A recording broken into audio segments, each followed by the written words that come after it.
today I wanted to talk about Sugar Hill.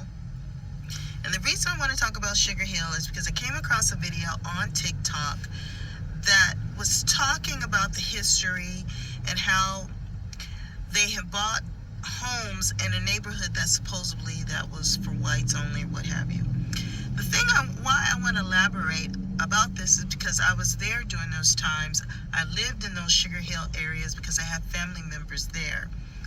And this time I want to talk about the laws that are on the books that quite often are not enforced. So people kept saying, oh, they can't do that. They can't discriminate like that. There's just no way that they can do that. So when the NAACP stepped in and fought the case, won the case, this is the thing that always bothers me about America that we know to be so true, is that whether it's on the books or not, it's very rare that situations that involve the white supremacy and that of enforcement, law enforcement, quite often do not, I don't want to say go hand in hand, but it's not enforced when it comes to protection. And it's really unfortunate because those neighborhoods, if anybody knows anything about Sugar Hill, that was the best time of our lives.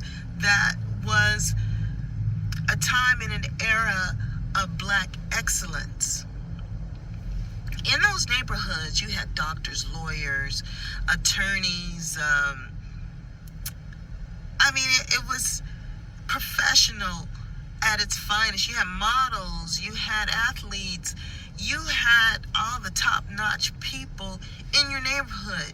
So when you talk of people that you looked up to and people that you respected, they looked like you. They were mixed cultured people.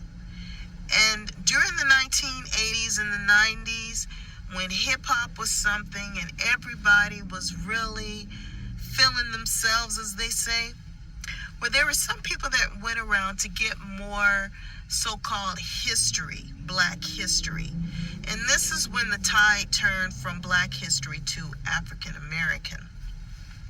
Now, some people still argue today of whether or not we should really be called African Americans. And the reason I say this is because a lot of the people that were part of Sugar Hill were mixed cultured people.